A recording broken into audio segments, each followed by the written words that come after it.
Hello dear students, welcome back in your own class, Sing Science classes associated with PCB classes. अपनी last video में हमने last chapter principle of inheritance को finish किया था and today हम लोग एक न्यू चैप्टर शुरू करेंगे and this is a very interesting chapter and the chapter is molecular basis of inheritance, molecular basis of inheritance. और इस चैप्टर की अगर हम बात करें तो इस चैप्टर में हम डिस्कस करेंगे डीएनए के बारे में। किसके बारे में डिस्कस करेंगे? डीएनए के बारे में और आरएनए के बारे में, और कलेक्टिवली हम बोलें तो हम डिस्कस करेंगे एक्चुअली जेनेटिक मटेरियल। क्या डिस्कस करेंगे? Genetic material. सो चलिए स्टार्ट करते हैं और बहुत ही इंटरेस्टिंग होने वाला है ये चैप्टर। तो सबसे पहले अगर हम जेनेटिक मटेरियल की बात करें तो जो सबसे पहला द फर्स्ट डिस्कवर्ड जो जेनेटिक मटेरियल था वो एक्चुअली आरएनए था। The first discovered genetic material is RNA. जो पहला जेनेटिक मटेरियल था वो कौन था? आरएनए था। और इसको डिस्कवर किया गया था किसमें? टोबैको मोज़ेक वायरस में। अब हम बात करें जेनेटिक मटेरियल की, तो जेनेटिक मटेरियल होता क्या है? The material which carry the genetic information from parent to their offspring.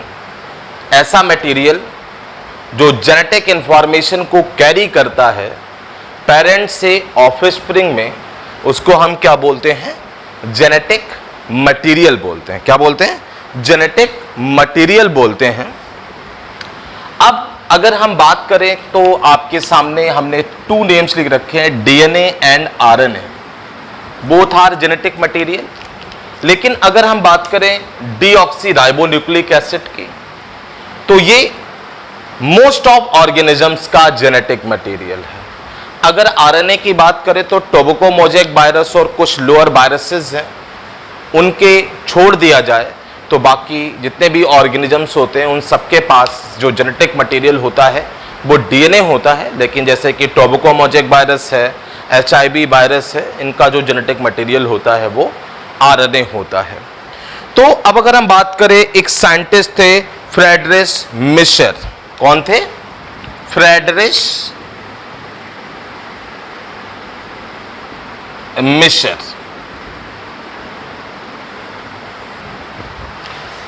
In Friedrich Miescher की बात करें अगर हम, तो फ्रेडरिश मिशर ने सबसे पहले डीएनए को आइसोलेट किया था। First isolated the DNA from the pus cells। किससे आइसोलेटेड किया था? पस सेल से फ्रेडरिश मिशर ने पहली बार डीएनए को आइसोलेटेड किया। ठीक है। और एक्चुअली अगर हम बात करें तो फ्रेडरिश मिशर ने जब जो पस सेल्स के न्यूक्लियस थे, यानी फ्रॉम द, यहां पर लिख ले, न्यूक्लियस ऑफ पस सेल्स, डीएनए को आइसोलेटेड किया। और पहली बार एक्चुअली उन्होंने इस डीएनए के लिए टर्म यूज किया था न्यूक्लिन। क्या टर्म यूज किया था? न्यूक्लिन टर्म यूज किया था। तो फ्रेडरिश मिशर ने पहली बार डीएनए को आइसोलेटेड किया और उन्होंने इसका एक नाम रखा न्यूक्लिन। क्या नाम रखा? न्यूक्लिन। उसके बाद एक साइंटिस्ट आए, ऑस्कर हर्टविग। कौन आए? ऑस्कर हर्टविग। ऑस्कर हर्टविग ने क्या कहा? ऑस्कर हर्टविग ने इस न्यूक्लिन के लिए कहा कि एक्चुअली ये एक ऐसा केमिकल है, ये क्या है? एक केमिकल है और ये जो केमिकल है ये जेनेटिक इंफॉर्मेशन को कैरी करता है। यानी ऑस्कर हार्डविग ने इस न्यूक्लियन के लिए क्या कहा कि this chemical is responsible for transmission of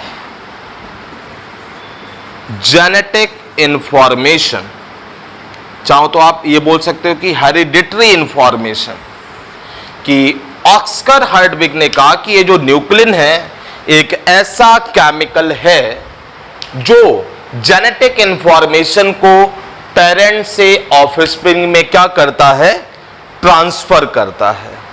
उसके बाद एक साइंटिस्ट आए अल्टमान। कौन आए? अल्टमान। और अल्टमान ने इस जेनेटिक मटेरियल के लिए इसको क्या कहा? उन्होंने इसको न्यूक्लिक एसिड कहा। क्या कहा? Nucleic acid. तो कौन आए उसके बाद? अल्टमान आए। और अल्टमान आए और उन्होंने कहा कि एक्चुअली ये जिस केमिकल की बात कर रहे हैं, जिस न्यूक्लियन की बात कर रहे हैं, एक्चुअली वो न्यूक्लियन या वो केमिकल न्यूक्लिक एसिड है। और एक्चुअली सेल में उन्होंने कहा कि 2 टाइप के ये न्यूक्लिक एसिड होते हैं। और वो 2 टाइप कौन से हैं? एक है डीएनए और एक है RNA. DNA stands for deoxyribonucleic acid and RNA stands for ribonucleic acid. तो आप यहां देखो तो आपके सामने इतने साइंटिस्ट हो गए जिन्होंने इनकी बात करी कि जो सबसे पहले आप एक बार अगर रिव्यू लें इसका, तो फ्रेडरिक श्मिशर ने आइसोलेटेड किया न्यूक्लियस से किसकी? पस सेल्स की, और उन्होंने इसको न्यूक्लियन कहा। ऑस्कर हार्डविग ने इस न्यूक्लियन को कहा कि एक ऐसा केमिकल है जो genetic information, that is hereditary information को पेरेंट्स से ऑफस्प्रिंग में ट्रांसफर कर रहा है।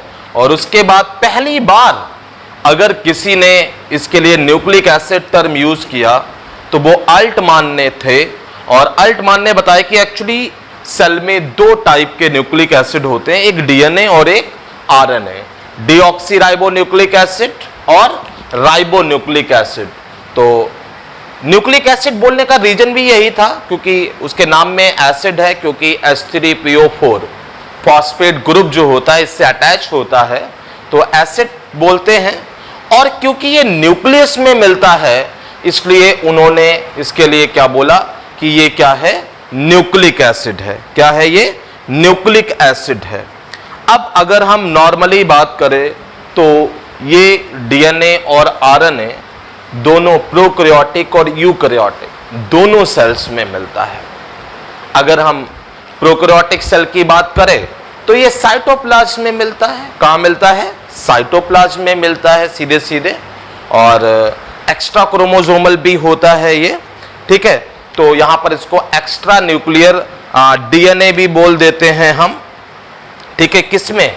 जैसे कि आप माइटोकॉन्ड्रिया की बात करें, प्लास्टिड की बात करें तो ये सेल ऑर्गेनेल है और यहां पर भी ये डीएनए प्रेजेंट होता है, तब हम इसको एक्स्ट्रा न्यूक्लियर डीएनए या ऑर्गेनेलर डीएनए भी बोलते हैं।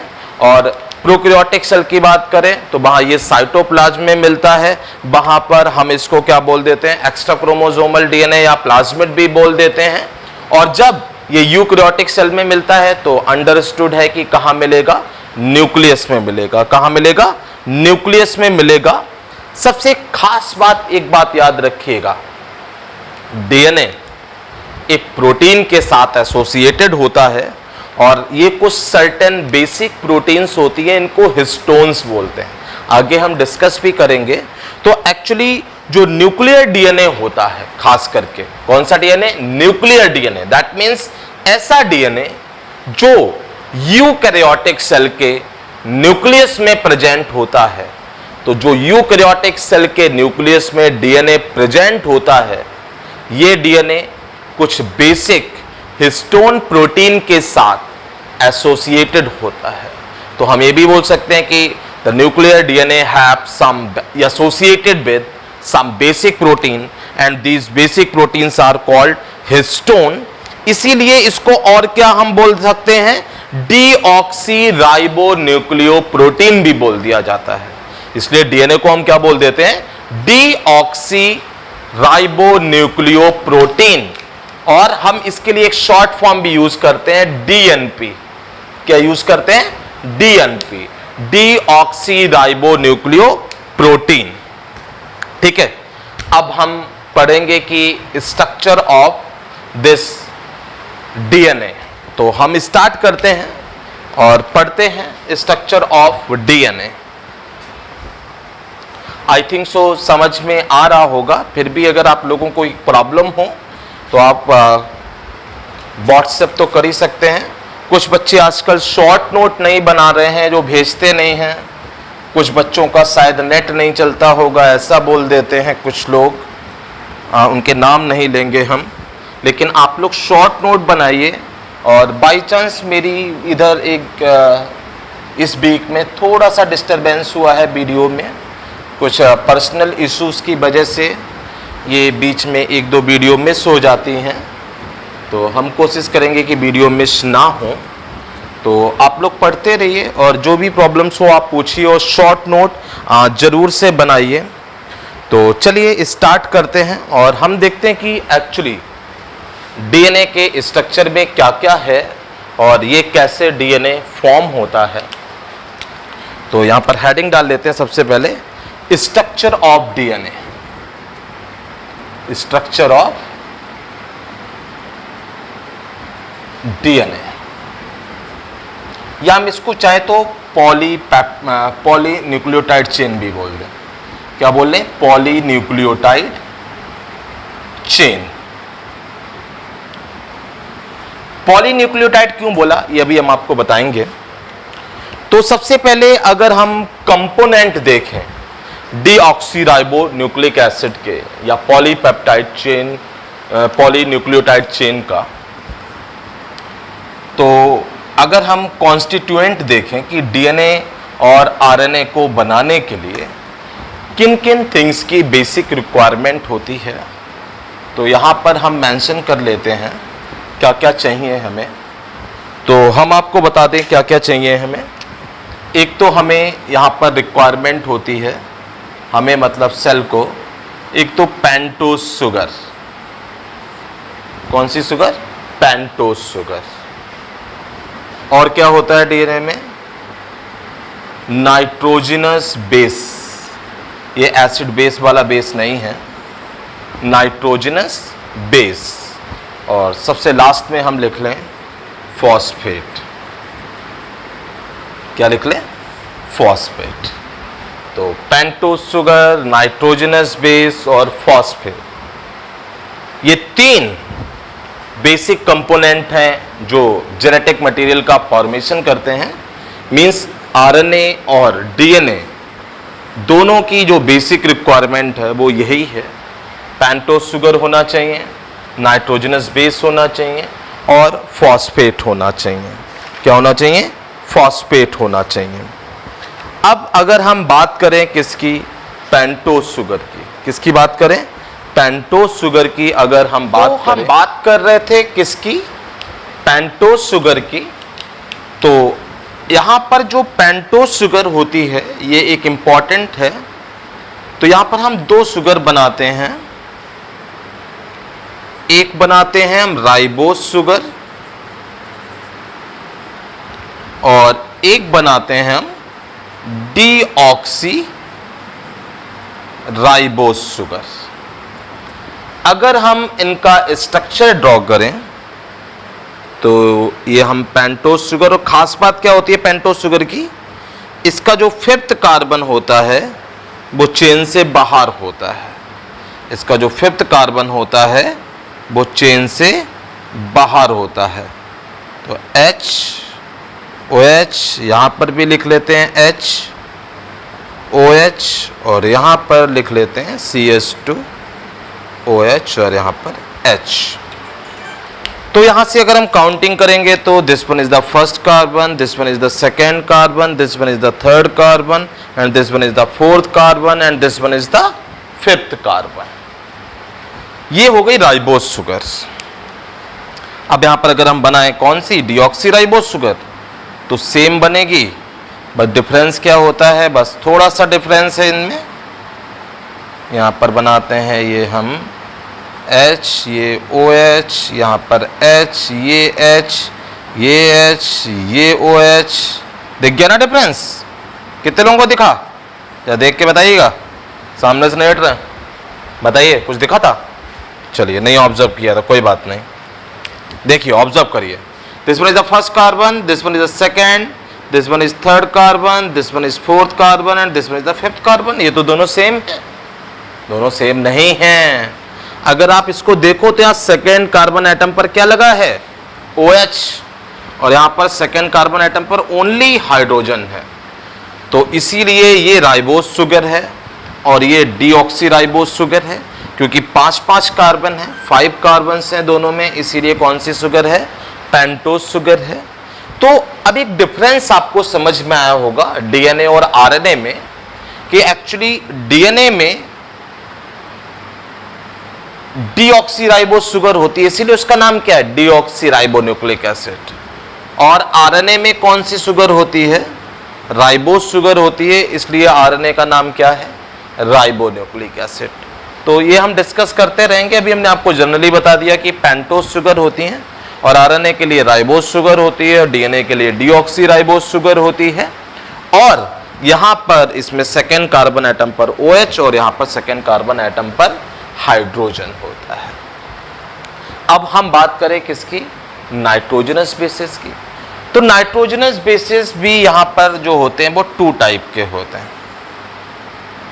कितने टाइप के होते हैं, 2 टाइप के।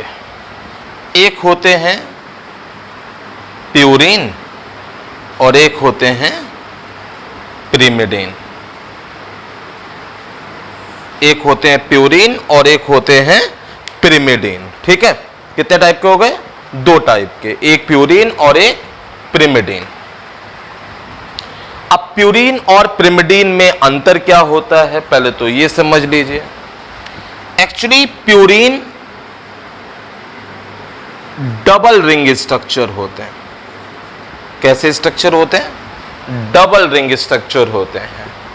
और ये जो पिरिमिडिन होते हैं ये कैसे स्ट्रक्चर होते हैं, ये सिंगल रिंग स्ट्रक्चर। होता क्या है डीएनए बनने के लिए, जो अगर हम बोले तो सबसे पहले sugar plus base, sugar plus base. यहां पर हम एक स्ट्रक्चर भी बना लें तो आपको बेहतर समझ में आएगा।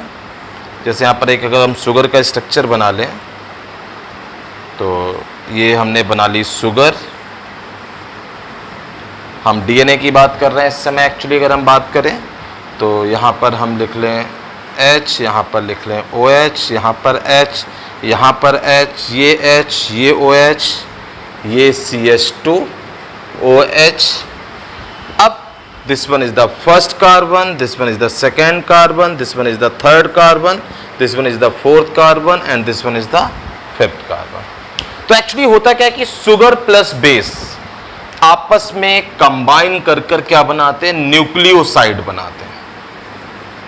क्या बनाते हैं, न्यूक्लियोसाइड। दैट मीन्स शुगर और बेस ने आपस में कंबाइन कर कर क्या बनाया, न्यूक्लियोसाइड। और एक बात याद रखनी है कि ये जो बेस है, बेस कौन कौन से याद दिला दें आपको, एडेनिन, थाइमीन, डीएनए की बात कर रहे हैं इसलिए थाइमीन मेंशन किया, एडेनिन, थाइमीन, ग्वानिन एंड कौन सा, साइटोसिन। ये 4 बेस पेयर, इनमें से कोई एक शुगर के साथ कंबाइन करेगा।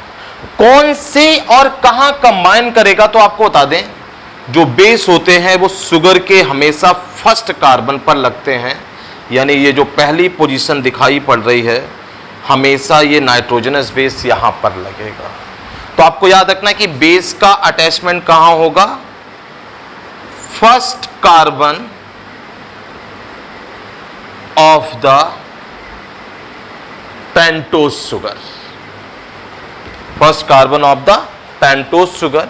और एक खास बात और याद रखिए कि यहां पर जो बॉन्ड बनेगा वो बॉन्ड कौन सा होगा? वो बॉन्ड होगा ग्लाइकोसिडिक लिंकेज।